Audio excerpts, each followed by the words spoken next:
The pale blue light of Earth's larger moon cast long shadows across the jagged metal of Outpost Theta 9.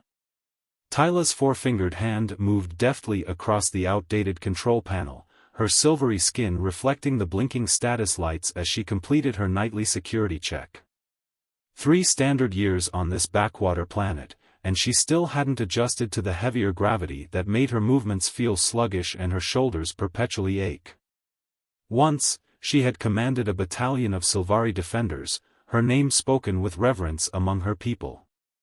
Now, she was simply the alien tech to the handful of humans who rotated through this forgotten outpost on the edge of reclaimed territory. "You're still here?" The voice behind her carried the distinctive accent of Earth's northern continent. Tyla didn't turn around. "Someone must ensure the perimeter sensors are calibrated correctly, Lieutenant Vasquez. Not your job anymore. The new engineer arrives tomorrow. You've been reassigned to communications." A cold knot formed in Tyla's chest. Communications meant interaction, conversations, questions about her home that no longer existed. "I work better alone." "Orders from Central Command," Vasquez said, dropping a datapad on the console before leaving. "His name's Kieran Davis. Make him welcome." When the door sealed with a hydraulic hiss, Tyla's posture collapsed. Her elongated fingers traced the small medallion hidden beneath her standard-issue work clothes, the last remnant of her homeworld, Silveria. The planet was now nothing but fragments in the void, destroyed by the Harak Dominion in their relentless expansion. Morning came too quickly. Tyla had spent the night in her quarters reviewing the new engineer's credentials rather than sleeping. Kieran Davis, mechanical engineer, specialized in defense systems, decorated veteran of Earth's resource wars. Another broken soldier, then. Earth seemed full of them. The transport shuttle's arrival vibrated through the station's metal skeleton. Tyla forced herself to the docking bay, standing rigidly apart from the small welcoming contingent. The man who stepped from the shuttle was not what she expected. Tall for a human, with skin the color of Earth's rich soil and eyes that reminded her of Silveria's amber forests. No military stiffness in his movements, just an easy confidence as he greeted each crew member. Then he turned to her. "You must be Tyla," he said, approaching with an outstretched hand. When she didn't take it, he smoothly converted the gesture into a Sylvari greeting, pressing his palm to his heart and inclining his head. "Vishna Korath." The traditional greeting, spoken with imperfect but earnest pronunciation, caught her off guard. "You speak Sylvari?" "Just a few phrases. I worked with Sentinel Narrows at the Singapore Defense Hub." He smiled, revealing a small gap between his front teeth. He was very patient with my terrible accent. "Narrows survives?" The question escaped before she could stop it. "Last I saw him, yes. Leading the integration of Sylvari shield technology with Earth's orbital defenses." Something flickered in Tyla's chest, a sensation she had thought long extinguished. Other Sylvari weren't merely surviving but continuing their sacred role as protectors. "The perimeter defense system requires calibration," she said abruptly, retreating to familiar technical territory. "The Eastern Quadrant sensors malfunction during electromagnetic storms." "I've reviewed the schematics," Kieran nodded, following her lead without pressing further. "But I'd value your insights on the system's quirks. Engineers design, but technicians know the soul of a machine." Tyla blinked, surprised by the respect in his voice. Humans typically dismissed her technical knowledge, assuming her position before the war had been ceremonial rather than earned through decades of tactical and technical training. "I have diagnostic logs," she offered, more hesitantly than intended. As they walked toward the control room, Kieran asked, "Is it true Sylvari can see electromagnetic fields naturally?" "Not see. Feel." She unconsciously touched the ridge of sensitive tissue along her forearm. "Like how you sense heat without touching flame." "That's fascinating," he said, with genuine curiosity rather than the usual human mixture of fear and fetishization of alien biology. That would make you uniquely qualified to troubleshoot the kind of interference we're experiencing.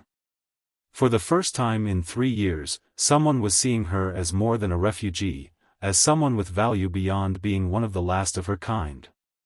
Tyla straightened her shoulders slightly, the warrior's posture returning unconsciously. Perhaps, she admitted, I can show you what I've observed. As the station's artificial day cycle brightened around them, Tyla felt something unexpected, the faintest spark of purpose, kindled by a human who looked at her and saw not just what she had lost, but what she might still be. The following weeks brought an unexpected rhythm to Tyla's life at Outpost Theta 9. Each morning, she would find Kieran already in the control room, his dark fingers dancing across holographic schematics as he redesigned the outpost's aging defense grid. He worked with a focused intensity that reminded her of the craftmasters of her homeworld. "Hand me that calibrator?" Kieran asked from inside an open access panel, his voice echoing metallically. Tyla passed the tool, watching as he made micro-adjustments to the sensor array. "You're compensating for gravitational variance. Most humans overlook that. Earth engineers are still learning to think beyond our atmosphere," he replied, sliding out from the cramped space. A smudge of lubricant marked his cheek. "Your people mastered orbital mechanics centuries ago. And yet we still fell." The words escaped before she could trap them behind her usual wall of silence. Kieran wiped his hands on a cloth, his amber eyes meeting hers. "So did we, more than once. Earth's resource wars nearly ended us. I've read about them." "You fought?" She gestured to the thin scar that ran along his forearm. "South Atlantic Campaign. Submarine engineer." He rolled down his sleeve, covering the mark. "We were defending the last clean water purification platform." Something in his tone, a controlled pain, carefully managed, resonated with Tyla. "You lost people." "My entire unit. I was underwater repairing hull damage when the platform was hit." He turned back to the panel. "That's why defense systems matter. Why what we're doing here matters." The unexpected vulnerability cracked something in Tyla's carefully maintained armor. The Harak gave no warning when they came to Silveria. Our planetary shields had 7 seconds to activate. They failed. Kieran didn't offer empty condolences or curious questions about the destruction. Instead, he nodded and handed her a diagnostic tool. "Show me how you would calibrate this for electromagnetic sensitivity." The simple respect in his request, acknowledging her expertise rather than her tragedy, allowed Tyla to breathe more easily than she had in years. That evening, the outpost's alarm blared, jerking Tyla from rare peaceful sleep. Her body responded before her mind fully awakened, muscle memory from her commander days launching her toward the defense station. "Proximity alert," Lieutenant Vasquez announced as personnel rushed to stations. "Unidentified craft, likely raiders." "The new defense grid isn't fully operational," Kieran said, appearing beside Tyla at the control panel. "We've reinforced the east quadrant, but the others are vulnerable." Tyla's fingers flew across the interface. "We can reroute power from non-essential systems to strengthen the remaining quadrants." "That would leave life support at minimal levels," Vasquez objected. "Better cold than dead," Tyla countered, her commander's voice returning naturally. "If we create a rotating shield pattern, they'll have difficulty targeting weak points." Kieran was already implementing her suggestion, their hands moving in coordinated precision across separate panels. "Like a Silverian defense spiral?" Tyla glanced at him, surprised. "Yes. How did you?" "Narrows mentioned it. Theoretical discussion, but it made sense." He flashed her a quick smile. "I need your eyes on the field harmonics." For 47 minutes, they worked in seamless tandem, adjusting the outpost's defenses as the raiders probed for weaknesses. Tyla felt the old battle clarity sharpen her senses, but this time, it was paired with something new, genuine collaboration rather than isolated command. When the raiders finally retreated, the control room erupted in relieved cheers. Lieutenant Vasquez nodded approvingly at both of them. Good work. After the excitement died down, Tyla found Kieran on the observation deck, staring out at the starfield where the raiders had disappeared. They'll return with reinforcements, she said, joining him. Probably. He turned to her. But we'll be ready. Your tactical insight was remarkable. It was nothing. Basic Sylvari defense doctrine. Don't do that, Kieran said softly. Don't diminish yourself. I've worked with military tacticians across Earth. What you did today was exceptional. The compliment warmed something long cold within her. Tyla found herself sharing more than she had intended. I was training new Guardians when the Harak attacked. My students died while I survived. Sometimes I think that was my punishment, to live when I failed to protect them. Kieran was quiet for a long moment. After my unit died, I built a wall around myself. Took postings at remote outposts, avoided connections. His eyes met hers. It doesn't work, Tyla. The wall just traps the pain inside with you. What else is there? She asked, the question barely audible. He gestured toward the viewport where Earth's smaller moon was rising. Tomorrow, I'm taking a maintenance craft to check the perimeter beacons. Come with me. There's something you should see. The next day, their small craft hovered over an impossible site, a valley where human agricultural science had merged with transplanted Sylvari botanicals. Luminescent plants lined irrigation channels, their soft glow pulsing with the flow of water. Human children played alongside the few Sylvari youngsters who had survived the genocide, their laughter carrying through the valley. A joint settlement, Kieran explained. Started 2 years ago. Narrows helped establish it. Tyla pressed her hand against the viewport, her throat tight with emotion. They're building something new. Yes. Kieran's voice was gentle. Not just surviving. Living. As they returned to the outpost, something shifted in Tyla's understanding of her place in this alien world. The wall within her hadn't crumbled entirely, but a window had opened, allowing her to glimpse possibilities beyond endless grief. That night, she removed her commander's medallion from its hidden place and set it on her workstation. For the first time since Silveria's fall, she allowed herself to remember not just what had been lost, but what her people had stood for, and what they might yet become. This is a terrible idea, Tyla said, securing the last supply crate in the transport's cargo hold. The small vessel wasn't designed for the treacherous journey through the asteroid field that separated Outpost Theta 9 from the distant supply station. Kieran's voice came from beneath the navigation console where he was making final modifications. The outpost needs those medical supplies. The regular transport won't arrive for another week. And Lieutenant Vasquez authorized just the two of us for this mission? Tyla's tone conveyed her skepticism. Kieran emerged, wiping a smudge of grease from his forehead. Not exactly authorized. More like, didn't explicitly forbid. Tyla's silver-flecked eyes narrowed. You didn't tell her. I left a detailed flight plan, he countered with that gap-toothed smile that had become surprisingly familiar over the past month. Besides, who better to navigate an asteroid field than a submarine engineer and a Sylvari battle commander? Former commander, Tyla corrected automatically, but her objection lacked conviction. The truth was, after their joint defense against the raiders, she had found herself seeking out Kieran's company during off-duty hours.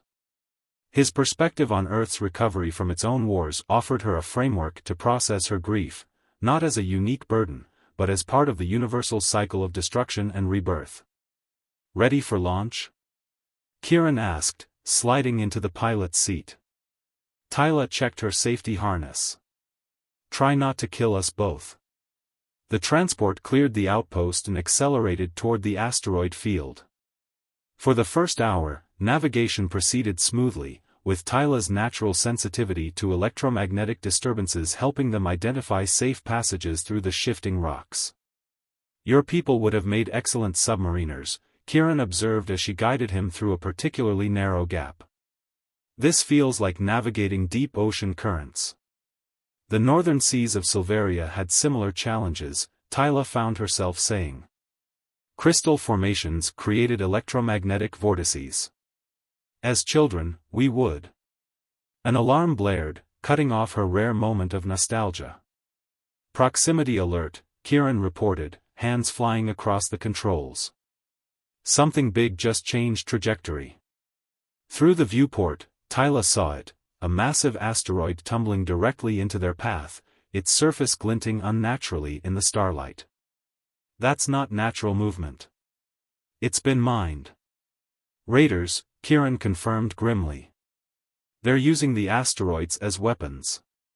The transport lurched as Kieran executed an evasive maneuver. For several heart-pounding minutes, they dodged the deliberately launched projectiles. Tyla's battlefield instincts emerged fully as she called out trajectories, her body intuitively reading the field patterns. "There," she shouted. "Hard port and 20 degrees down." Kieran followed her directions without hesitation, but as they cleared the immediate danger, a glancing impact rocked the vessel. Warning lights flashed across the console. "Stabilizer damaged," he reported. "And we're venting atmosphere from the cargo section." "We need to land," Tyla said, scanning the navigational charts. "There, that's a mining outpost on asteroid KDC-42. Abandoned during the resource wars but should have basic life support infrastructure." The descent was rough, the transport skidding across the asteroid's dusty surface before coming to rest near a domed structure. Emergency lighting flickered on as the ship's systems initiated conservation protocols. "Damage assessment?" Tyla asked as they both checked their pressure suits. "Not good. We can repair the stabilizer, but the hull breach will require materials we don't have." Kieran stood, wincing slightly. "We need to check that outpost for supplies and send a distress signal." Outside, the stark beauty of the asteroid belt surrounded them, jagged rocks suspended against the backdrop of infinite stars, Earth a small blue crescent in the distance. Tyla felt a strange peace in the isolation, perhaps because, for the first time since Silveria's destruction, she wasn't facing danger alone. The abandoned outpost was surprisingly intact, its automated systems reactivating as they entered. A thin layer of dust covered the utilitarian furnishings, a reminder of those who had worked here, then fled or died during Earth's conflicts. "Communications are down," Kieran reported after checking the main console. "But life support is functional. We should be able to recharge our suit batteries at least." As night cycle fell on the asteroid, the temperature dropped dramatically. They sealed themselves in the outpost's main living quarters, where the heating system struggled against the cold of space. "You're shivering," Kieran observed, watching as Tyla's slender form trembled slightly. "Your species has lower cold tolerance than humans." "We evolved on a warmer world," she acknowledged, her silvery skin taking on a bluish tinge. "But I'll adapt." Without further discussion, Kieran moved closer, offering the simple warmth of his body. After a moment's hesitation, Tyla accepted, surprised by how natural it felt to lean into his steady presence. "When I was assigned to Theta 9, Kieran said softly, they warned me about you." Tyla stiffened. "What did they say?" "That you were the last Sylvari commander. That you never spoke of what happened. That you'd built walls no one could breach." His hand found hers in the dim light. "They didn't tell me you were still fighting, every day, to keep going. That takes more courage than any battle." "Not courage," she whispered. "Cowardice. I've been hiding, not living." "No." His voice was firm. "You survived. And now, maybe, you can do more than that." The unspoken question hung between them as Kieran's amber eyes met hers, a question about possibilities neither of them had considered before this moment of shared vulnerability. Tyla had not been touched with affection since before her world burned. The sensation of Kieran's fingers intertwined with hers awakened nerve endings she had thought permanently deadened by trauma. When his other hand gently brushed her face, tracing the delicate ridges that framed her features, she closed her eyes, allowing herself to feel something beyond grief and duty. Their first kiss was hesitant, a crossing of boundaries both physical and emotional. The second held more certainty, a mutual acknowledgement of something neither had expected to find in this remote corner of space. "If we die here," she began. "We won't," he interrupted, his forehead resting against hers. "But even if we did, I'd rather spend my last moments truly living than safely surviving." As the asteroid continued its silent journey through the void, two survivors of different wars found connection in the darkness, a flame kindled from the ashes of their respective worlds. For the first time in 3 years, Tyla didn't dream of Silveria burning. Instead, she dreamed of possibilities that had seemed impossible only days before. By morning, as they set to work repairing their damaged transport, something fundamental had shifted. Each time their eyes met across the engine compartment, the shared glance carried the weight of unspoken promise, that whatever awaited them beyond this asteroid, they would face it not as isolated survivors, but together. The return journey to Outpost Theta 9 took twice as long with their damaged transport, but Tyla found herself reluctant to see the journey end.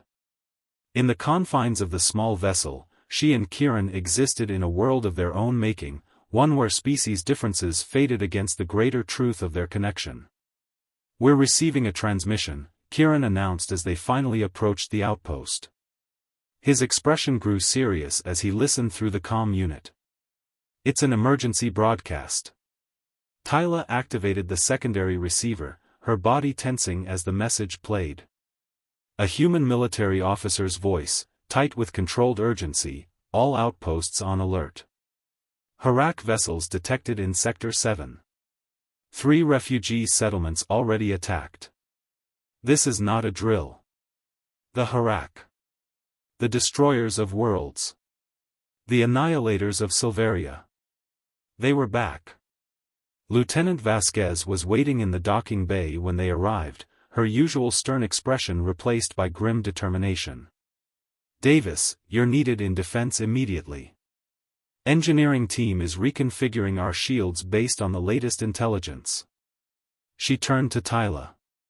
"Central Command is requesting all former Silvari military personnel report to Coordination Hub Alpha." "Why?" Tyla asked, her voice hollow. "Because you're the ones who fought them before," Vasquez replied simply. "And survived. The outpost had transformed in their absence. Additional defense batteries had been installed, civilian personnel were being evacuated, and a steady stream of communications flowed through every available channel. War preparation, Tyla recognized. She had overseen similar arrangements in another life. "I'll find you later," Kieran promised, squeezing her hand briefly before heading toward engineering. The simple gesture anchored her as memories of the last war threatened to overwhelm her senses. The coordination hub had been established in what was previously the recreation area. Screens displayed star charts, vessel movements, and defense configurations. And there, standing at the central command table, was a face Tyla had never expected to see again. "Sentinel Narrows," she breathed. The older Silvari turned, his silver-flecked eyes widening. "Commander Tyla. You survive." He pressed his palm to his heart in the traditional greeting, which she returned automatically. "I am no longer a commander," she said. "Perhaps not," he acknowledged. "But you are needed as one now." Over the next hour, Narrows briefed her on the situation. The Harak had returned not with the overwhelming force of their previous assault, but with strategic raiding parties targeting vulnerable settlements, particularly those with Silvari refugees. "They're hunting the survivors," Tyla realized. "Finishing what they started." "Yes," Narrows confirmed. "But this time, we have allies." He gestured to the human officers working alongside the handful of Sylvari tactical advisors. Earth has provided sanctuary to our people. Now they stand with us against our common enemy. Tyla studied the tactical displays, her trained eye identifying patterns in the Harak movements. They're systematically eliminating outposts along this trajectory. Her finger traced a line across the star chart. Their ultimate target is the joint settlement in the Ceres belt. Narrows nodded. The one with the highest concentration of Sylvari children. The future of our species. Something cold and resolute crystallized in Tyla's chest, not the numb detachment she had cultivated for 3 years, but the focused clarity of a warrior with purpose. What forces do we have available? As Narrows detailed their defensive capabilities, Kieran entered the hub, his expression softening momentarily when he spotted Tyla before returning to professional focus as he approached. The shield modifications are complete, he reported. We've incorporated Sylvari harmonic technology into Earth's defense grid. It should counter the Harak's phase disruptors. Should? Tyla questioned. It's untested against actual Harak weapons, he admitted. But the simulations are promising. As the meeting continued, a defense strategy emerged. The outpost would serve as a coordination center while faster vessels engaged the Harak before they could reach the civilian settlements. Kieran volunteered to lead the engineering team for the frontline defense ships. It's a suicide mission, Tyla confronted him when they finally had a moment alone. Those ships don't have the firepower to stop a Harak cruiser. They don't need to stop them, Kieran countered. Just delay them until the main Earth fleet arrives. He touched her face gently. This is what I do, Tyla. What I've always done. Then I'm coming with you, she declared. My tactical knowledge of Harak battle patterns is exactly why you're needed here, he interrupted. Narrows has requested you specifically to coordinate the defense of the settlements. The familiar weight of command settled onto Tyla's shoulders, a burden she had thought forever relinquished. We could leave, she said suddenly, the words spilling out before she could reconsider them. Take a transport, head to the outer systems. Others have done it. Kieran's amber eyes held hers. Is that what you want? To run? I want to live, she whispered fiercely. With you. The Tyla I know, the commander who saved her unit 16 times, the woman who has carried the memory of an entire world, she doesn't run. His hands gently gripped her shoulders. She fights for what matters. I've already lost one world, Tyla said, her voice breaking. I cannot lose another. Then help me protect it. Kieran pressed his forehead against hers in the intimate gesture that had become their ritual. Help me protect everything we might build here. As the outpost alarm sounded the departure warning, Tyla made her decision. Not from the hollow emptiness that had driven her since Silveria's fall, but from the new strength that had grown from her connection with Kieran. I will coordinate the Ceres defense, she told Narrows when she returned to the hub. But I need direct communication with the engineering team on the front line. Narrows studied her face, understanding dawning in his ancient eyes. The human engineer. He matters to you. Yes, Tyla said simply. He taught me that surviving is not enough. As Kieran's ship prepared for departure, they shared a final moment in the docking bay. No grand declarations, those weren't needed between two warriors who understood the unspoken promises of battle. The Sylvari have a saying, Tyla told him, pressing something into his palm. The stars remember those who fight beneath them.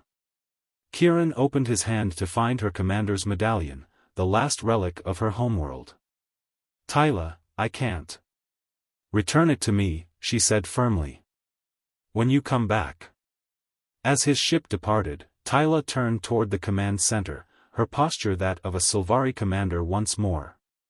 For the first time since watching her world burn, she fought not from duty or rage or even survival instinct, but for something far more powerful, the future she glimpsed in Kieran's eyes when he looked at her, a future worth protecting, even at the cost of her life. War had taken everything from her once. This time, she would not allow it to claim what she had only just discovered she could have, a life beyond mere existence, a connection that transcended the boundaries of worlds. The next 72 hours passed in a blur of tactical decisions, emergency protocols, and the controlled chaos of coordinated defense. Tyla stood at the center of it all, her silver-skinned hands steady on the command console as she directed the protection of the Ceres settlement. Her voice, once rarely heard in the outpost, now rang with clear authority through communication channels. Redirect Shield Array 4 to coordinate with the approaching Earth vessels, she ordered. The Harak always target communication systems first. The humans under her command responded without hesitation, her previous isolation forgotten in the crucible of crisis. Narrows had entrusted her with the lives of the remaining Sylvari children, and she would not fail them as she had failed her students years before. "Commander," a young communications officer called. "We've lost contact with Engineering Team Alpha." Kieran's team. Tyla's heart stuttered, but her expression remained impassive. "Reroute through the secondary relay. The Harak are likely jamming their primary frequency." Minutes stretched into agonizing hours as the battle unfolded across multiple fronts. The tactical display showed the Harak forces being slowly pushed back by the combined Earth-Sylvari defense, but at significant cost. 3 human vessels destroyed. 2 Sylvari scout ships lost. And still no word from Engineering Team Alpha. "The Harak flagship is changing course," Narrows reported, his weathered face tense as he studied the tactical display. "They're bypassing our primary defense line." Tyla analyzed the trajectory. "They're making for the settlement directly. A suicide run." Her mind raced through possible countermeasures. "Order all civilian vessels to evacuate immediately. Redirect our remaining defensive batteries to create a barrier between the Harak and the settlement." "We don't have enough firepower," Narrows warned. "We do if we concentrate everything on one coordinated strike." Tyla's fingers flew across the tactical interface, plotting collision points where the Harak shields would be most vulnerable. Their phase technology has a harmonic weakness at the shield juncture points. "If we can hit all 7 simultaneously." The communication system crackled to life. "This is Engineering Alpha. We're on approach to Harak flagship, port quadrant." Kieran's voice. "Alive. Alpha team, what is your status?" Tyla kept her voice professional despite the relief flooding through her. "We've modified our engines to emit a disruptive frequency that should destabilize their shields at the junction points," Kieran responded. "But we'll need coordinated strikes from your position." "Understood." Tyla shared a glance with Narrows, who nodded gravely. They both recognized the risk. "Transmitting strike coordinates now." What followed was a masterpiece of military precision, Tyla's intimate knowledge of Harak weaknesses combined with Kieran's engineering brilliance. As the engineering team approached the Harak flagship from one vector, the outpost's remaining defense batteries fired from another. For a breathless moment, nothing seemed to happen. Then the Harak shields flickered, destabilized by the harmonic disruption. The coordinated strike hit 7 precise points simultaneously, and the massive alien vessel shuddered before secondary explosions cascaded across its hull. "Direct hit," someone shouted, but Tyla's attention was already fixed on another alert. "Engineering Alpha, your vessel is losing altitude," she called. "Immediate evasive maneuvers recommended." Static answered her. Then, "Can't stabilize. Caught in debris field." Kieran's voice, strained but determined. "They had a shuttle launching, civilian prisoners. Mostly children. We're going to intercept." The tactical display showed the engineering vessel changing course, moving directly into the path of a small Harak shuttle attempting to escape the doomed flagship. "Kieran," Tyla spoke, her formal tone slipping. "Your structural integrity is compromised. You can't withstand an impact. We can get alongside them, he answered. Get the children out. But we need ground support at these coordinates. Tyla was already moving, grabbing an emergency field kit. I'm coming with the medical team. The journey to the impact site felt interminable. Tyla stood in the transport's cargo bay, surrounded by human and Sylvari medical personnel, her eyes fixed on the approaching asteroid where both vessels had crash-landed. Smoke billowed from the impact zone, debris scattered across the rocky surface. Life signs detected in both craft, the pilot announced. Multiple signatures. The rescue team deployed the moment their transport touched down. Tyla moved with single-minded focus toward the engineering vessel, its hull cracked open like a broken shell. The Harak shuttle lay nearby, its access hatch already forced open. Children, both human and Sylvari, were being guided out by rescue workers. Kieran. Tyla called, scanning the wreckage. A human medic intercepted her. 3 engineers extracted already. 2 more inside, including Commander Davis. Ignoring protocol, Tyla pushed past the established perimeter into the damaged vessel. The interior was dark, emergency lighting casting red shadows across twisted metal. She found him in what remained of the engine room, pinned beneath a fallen support beam. Another engineer was working desperately to free him. Stabilize that junction first, Kieran was instructing through gritted teeth. The power coupling could, he stopped when he saw Tyla. You're supposed to be coordinating the defense.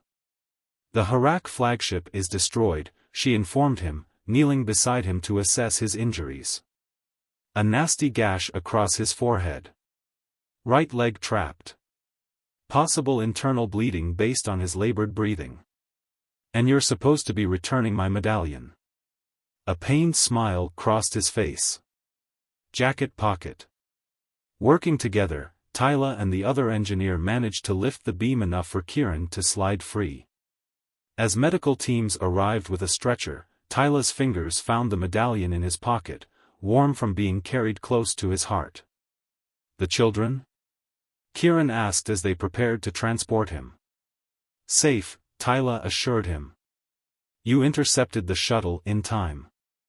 Later, in the medical bay of Outpost Theta 9, Tyla sat beside Kieran's bed as reports of the Harak retreat filtered in. With their flagship destroyed and their surprise advantage lost, the remaining enemy vessels had withdrawn beyond the system's boundaries. Not a victory, Narrows had cautioned during the debriefing. Merely a reprieve. They will return. And we will be ready, Tyla had responded, with a certainty she hadn't felt since before Silveria's fall. Kieran stirred, his eyes opening to find Tyla. Did I miss the celebration? There hasn't been one yet, she said, taking his hand carefully to avoid the medical sensors. Lieutenant Vasquez suggests we wait until you can attend. Thoughtful of her. He attempted to sit up, wincing. 3 broken ribs, fractured femur, concussion, Tyla listed. The medical officer says you'll recover fully, but it will take time. Time, Kieran repeated softly. Something I wasn't sure we'd have. His fingers closed around hers. The settlement on Ceres, what's the status? Secure. The Earth Defense Fleet has established a permanent presence there. Tyla hesitated. Narrows has asked me to help establish a new Sylvari training program. To teach our defensive techniques to human engineers. Commander Tyla returns, Kieran smiled. Not exactly. She touched the medallion now hanging once again around her neck. Something new. The children from the Harak shuttle, they've never known Silveria. They need guides who understand both worlds. Understanding dawned in Kieran's eyes. A bridge between species. We survived our wars separately, Tyla said. Perhaps we can build peace together. 6 months later, Tyla stood on the observation platform of the newly established joint training facility on Ceres, watching as human and Sylvari children played in the gardens below. The settlement had grown, reinforced defensive systems now complemented by parks and schools and shared living spaces. "Admiring your handiwork?" Kieran asked, joining her at the railing.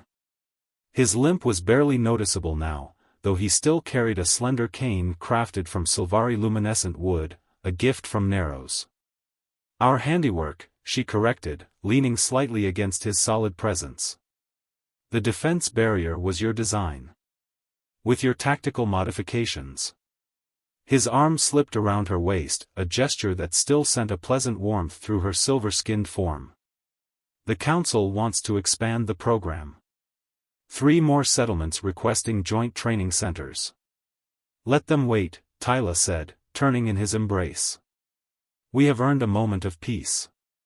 As twilight descended on the settlement, lights activated in the gardens, a blend of Earth technology and transplanted Sylvari bioluminescence, creating a landscape neither wholly of one world or the other, but something uniquely beautiful in its hybrid nature. "Like us," Tyla thought, studying Kieran's face in the gentle glow. "Different origins, different biologies, united by something deeper than mere survival." "What are you thinking?" he asked, touching the subtle ridges along her cheek in the intimate gesture that had become their private ritual. "That war took everything from me once," she answered honestly. "And yet here I stand, with more than I ever imagined possible." "Survivors adapt," Kieran said simply. "We build from ruins." Below them, a young Sylvari girl taught a human boy the traditional greeting, their small hands pressed to their hearts as they bowed to each other. The future, taking shape before their eyes. Tyla's hand found Kieran's, their fingers intertwining, 4 silver digits clasped with 5 brown ones, different yet perfectly fitted together.